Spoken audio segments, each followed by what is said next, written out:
अस्सलाम वालेकुम। उम्मीद आप सब खैर खैरियत से होंगे। मैं हूं मोहम्मद नासिर यूसुफ और आप देख रहे हैं मेरा यूट्यूब चैनल और Facebook page. First of all तो चैंपियंस ट्रॉफी के बारे में सुनने के भाई ना तो आईसीसी को समझ आ रही कि करना क्या है, इधर से पीसी भी लगा हुआ है कि हम अपने मौके से पीछे नहीं हट रहे, इधर से बीसीसीआई लगा हुआ है कि भाई हम पाकिस्तान में। अब पिछले दिनों पाकिस्तान ने हाइब्रिड मॉडल मान लिया कि चलें ठीक है, हम हाइब्रिड मॉडल को मान लेते हैं। इंडिया अपने सारे मैचेस दुबई में खेल ले, सेमीफाइनल और फाइनल अगर इंडिया गया तो दुबई में होंगे, अदरवाइज पाकिस्तान में होंगे।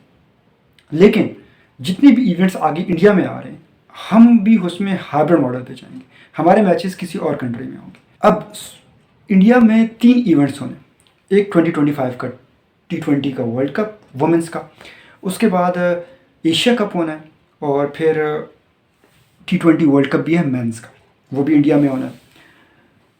अब इंडिया वाले कहते हैं कि भाई ऐसा नहीं हो सकता, हम नहीं जा रहे लेकिन आपको आना पड़ेगा।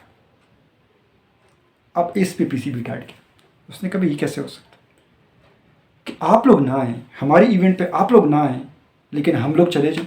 हमारे लिए तो यहाँ पे ज़्यादा सिक्योरिटी कंसर्न्स हैं। इवन जब हम लोग वहाँ पे टूर करते हैं तो हमें पहले वो शिवसेना वगैरह जो हैं वो हमें थ्रेट करना शुरू कर देते हैं, लेकिन फिर भी हम टीम भेज देते हैं। आप लोगों को तो किसी ने थ्रेट भी नहीं किया और फिर भी आप लोग नहीं आ रहे। यहाँ पे ना अब आईसीसी फंस चुका है। आईसीसी को समझ नहीं आ रही करें तो करें क्या।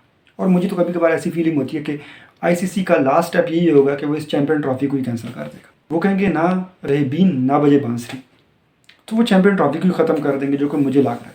क्योंकि दोनों बोर्ड जो हैं वो भाग पे नहीं जा रहे। पाकिस्तान ने फिर भी हाइब्रिड मॉडल को एक्सेप्ट किया और उन्होंने कहा कि लेकिन जो 2031 तक इंडिया में कंपटीशन है वो हमारे लिए हाइब्रिड मॉडल पे कर दें। अब इंडिया कहता नहीं, हमारे यहाँ तो सिक्योरिटी कोई कंसर्न है नहीं। और इंडिया वालों, जब भी पाकिस्तानी टीम जाती है वहाँ पे, खास करके जो लास्ट वर्ल्ड कप में गई थी, शिवसेना ने तो सबसे पहले धमकियाँ देनी शुरू कर दी थी। और इसी वजह से सिर्फ 2-3 सिटीज़ में ही पाकिस्तान के मैचेस रखे गए और किसी में नहीं रखे गए, क्योंकि वो थ्रेट कर रहे थे पाकिस्तानी टीम को। लेकिन आप लोग आते हैं, किसी ने भी आपको थ्रेट नहीं किया, आप लोग खुद ही डर रहे हैं। हालांकि सारी टीम आ रही है। अंग्रेज़ सबसे ज़्यादा डरपोक कौन है? न्यूजीलैंड की, ऑस्ट्रेलिया की सबसे ज़्यादा डरपोक कौन?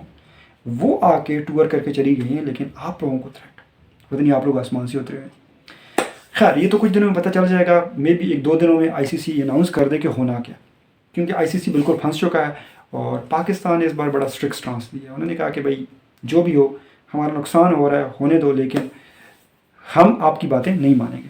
साथ ही साथ Pakistan versus Zimbabwe first T20 भी हुआ और उसमें पाकिस्तान ने बड़ी कंप्रिहेंसिवली सिंगल हैंडेडली जिम्बाब्वे को हराया। पाकिस्तान ने वो कारकर्दगी दिखाई जिसके लिए पाकिस्तान जानी जाती। नॉर्मली हम देखते हैं कि जब भी हम जिम्बाब्वे जाते हैं तो हम मैचेस हारना शुरू कर देते हैं। पहला मैच हमने हारा, लेकिन उसके बाद जो हम कम बैक किया हमने और अब हम जीते जा रहे हैं। तो ये अल्लाह का शुक्र है कि हम जिम्बाब्वे से हारे नहीं। अब अल्लाह करे कि कल जो T20 है वो भी हम जीते। पहली T20 की अगर हम बात करें तो भाई पाकिस्तान ने एज़ यूजुअल साइम अयूब और उमर बिन यूसुफ को डेब्यू कराया और दोनों ने बड़ी ज़बरदस्त बैटिंग की। शुरू के 5-6 ओवर पाकिस्तान ने अच्छे खेले, लेकिन जैसे ही साइम अयूब आउट हुए और उमर यूसुफ आउट हुए तो फिर हमारी बैटिंग स्लो हो गई। उस्मान खान एक साइड पे हिटिंग कर रहे थे, लेकिन हमारे कैप्टन साहब Salman Ali Agha, one of the brilliant captain, भाई वो जब T20 में बैटिंग करने आते हैं तो वो मुझे लगता है कि वो समझते हैं कि टेस्ट या ODI होगी। बंदे ने 19 बॉलों पे सिर्फ 13 रन बनाए और पाकिस्तान को बिल्कुल शेल में लेके। ये तो शुक्र अदा करें एंड पे ताहिर तैयब का और इरफान खान न्याजी का कि जिन्होंने लास्ट के 6 ओवर में 65 रन बनाए और ख़ास करके लास्ट के 2 ओवर में उन्होंने 34 रन बनाए और जिसकी वजह से पाकिस्तान ने 165 का टारगेट दिया। तैयब ताहिर अगेन ब्रिलियंट रहे।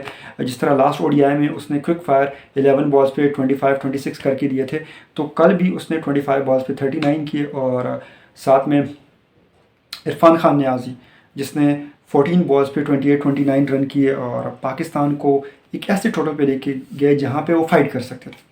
खैर जब पाकिस्तान ने बॉलिंग शुरू की तो शुरू की 2 विकेटें तो बड़ी जल्दी ली हमारे इब्रार ने, लेकिन फिर सिकंदर रज़ा और माइमर्स दोनों जम गए और दोनों ने खूब कुटाई की। 7 ओवर में 70 स्कोर था जिम्बाब्वे का, सिर्फ 2 आउट थे। और फिर उसके बाद गेम ने पलटी खाई। सिकंदर रज़ा थोड़े से इंजर्ड हुए और फिर इंजरी के बाद वो आउट हो गए। तो आउट होने के बाद पूरी जिम्बाब्वे की टीम 108 पे ही ख़त्म हो गई। पाकिस्तान ने कॉम्प्रिहेंसिव मैच जीता। अगर हम बात करें तो हमारे स्पिनर ने बड़ी ज़बरदस्त बॉलिंग की। इब्रार ने 3 विकेटें ली, सुफियान मुकीम ने 3 विकेटें ली, हारिस ने भी ज़बरदस्त बॉलिंग की और ओवरऑल बड़ी ज़बरदस्त क्लिनिकल परफॉर्मेंस थी पाकिस्तान की। अब लेट्स सी कि कल क्या होता है। सेकंड T20 होपफुली कि पाकिस्तान सेकंड T20 जीतेगा और सीरीज़ भी जीतेगा।